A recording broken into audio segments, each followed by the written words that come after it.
Thank you. Crystal Palace, give it up for yourselves. Come on. This is amazing. I love seeing you all. Thanks for having me. I genuinely got to say, this is great because I love Crystal Palace. I live right here.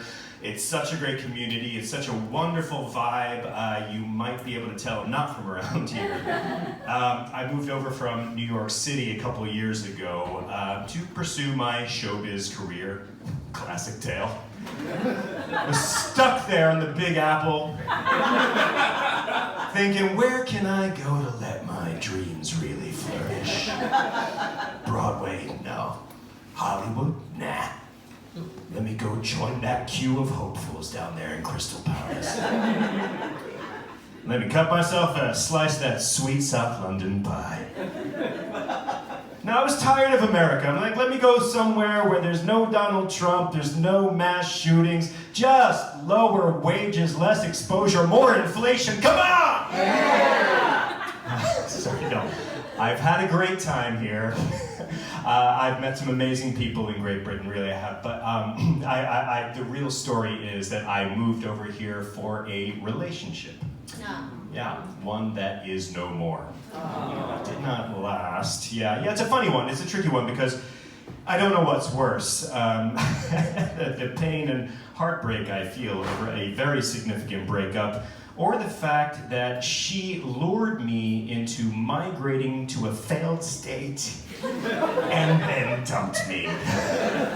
No. Honestly, I love Britain. It's just the UK right now has me feeling a little scared. Anyone else feeling this way? I look around and I'm like, really? This is how everyone's doing things?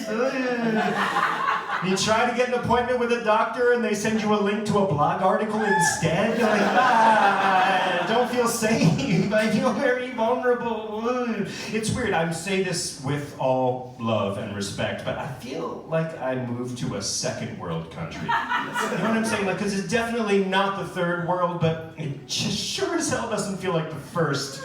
People are walking around looking very upset. You can't see a doctor. You can't see a dentist. You can't import most cheeses. And everything's closed. I think that is the first thing that I would tell a fellow American who's thinking of moving over to the UK. I'd be like, yo, bro, just a heads up. Everything's closed. Very little is open. Whatever you're trying to get, food, medicine, a kind word, a firm handshake, just forget it, the shit's closed. Don't bother looking at what the Google Maps says the hours of the business are, they're wrong, forget. You could call the place ahead of time and they will lie right to you and say, yeah, our kitchen is open till 9:30. Don't believe them, it's not true. You will go there and have your feelings crushed. What I suggest is, whatever you need for the next 3 years, just bring it with you. Talking about bread, milk, warmth, dignity, just pack an extra bag, it's worth it. London is a major metropolitan center with lots going on, just not after 10.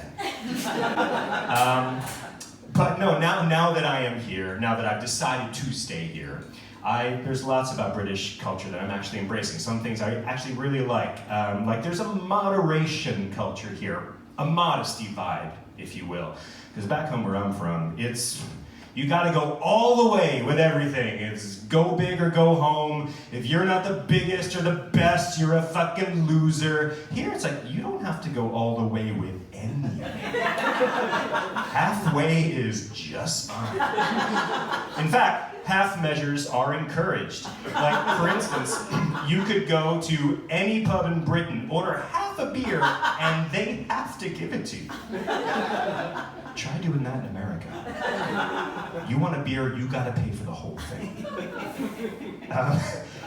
Here, you're given half a shower screen. All the shower screens in Great Britain go halfway around the shower, making the rest of your bathroom just a fun slip and slide adventureland. Bring the family. I love it. I don't know why, but I'm sorry. A full shower screen would just be way too showy and practical. This is great. I don't know why there's no shower curtains here. I don't know if there was a fabric shortage or just, or you know what, people know that British water is different. They know that UK shower droplets, they function differently, they have a different personality, they know to stay behind the partial barrier. It's all right, sweet, you can see everything from here, that's quite all right. No, just don't want to make a fuss. I don't know, but oh, what else is half?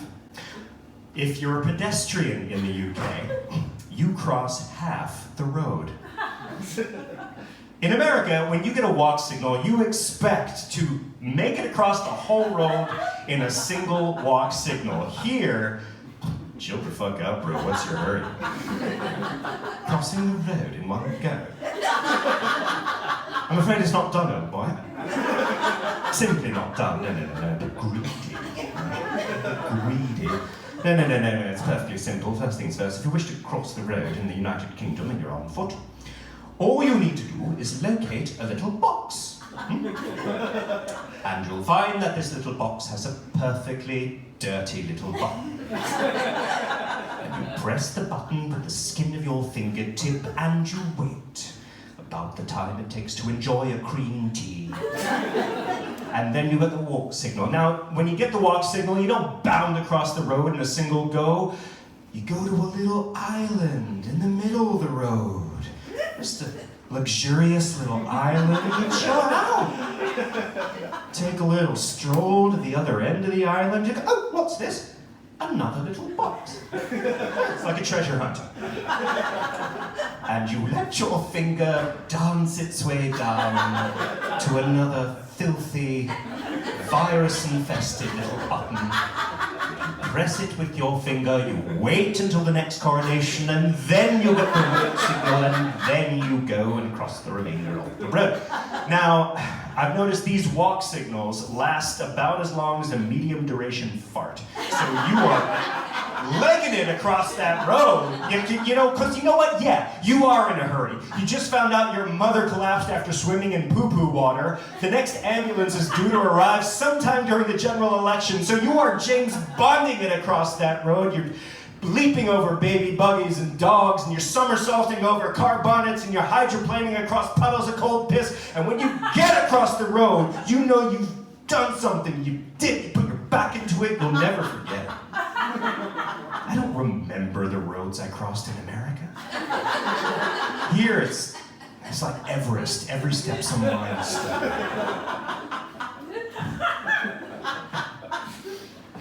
But you know what? Now, I will say, so that I do miss the streets in America. Miss the pedestrian crossings. But some things I really don't miss about America. And one thing is, Americans can be really braggy. I'm sure you've heard this. Americans can be very braggy. I had a bicycle repair guy in Brooklyn. And he called me one day. He's like, hey, I fixed the axle on your Schwinn. I did a great job. I was like, oh, damn, okay, thank you so much. No, you don't understand. I stripped it, I refurbished it, I rebuilt it from scratch, did a bunch of bike stuff you're not gonna understand. I did a great job. I was like, oh, damn, I went there, he said it again. He's like, here you go, I did a great job. I was like, wow, I wish I had this guy's confidence. The only time I ever say I did a great job is when I'm getting fired. And usually it's not true. So changing countries is very hard. Some of us here know. But one thing that's been, really lovely about London, there's so many parks, and I get to watch the animal kingdom. I really enjoy that. And I've noticed that I love watching intra-species disputes. Anyone else feel this way? You know when the same species of duck have a go at each other and it's really nasty for no apparent discernible reason. You know what I mean? Like when there's mallards, there's two male mallards and one of them is just so reviled and it's just like, get out of here! No, you suck! Go, get out! Go away! Oh, warms my heart because it reminds me that human beings are not the only species on Earth that annoy the piss out of each other. Usually for no good reason. It's weird because the mallards, they look the same. They quack the same, they eat the same food, they're into the same stuff, but just one of them I scorn you! Oh, I hate your face! Fly away! That duck's like, whoa, wait a minute, what did I do? I didn't do anything. I know you didn't, but you did though. You brought a vibe. You brought an energy. I don't like it, it's pissing me off. Guys, help me get this guy, he's identical to us. But the absolute pinnacle of interspecies dispute to watch is dogs. Because dogs do not hold on to their anger. Have you just seen dog arguments are really vicious too. They will go hard at the yelling. You'll see two different dog owners, two different dogs, and those dogs just stop and they're like, oh, what did you say? Oh, I saw that. Oh, I'm gonna fuck you. Oh, you smell weird. Oh, fuck you. And then eventually the owners pull them away and it's like nothing happened. The dog's emotional life has not been impacted at all. Second later, they are just like, this thing over here, life is fine. Just no sense of trauma. There's not a moment when after the fight, the dog stops its owner and says, sorry, stop for a second.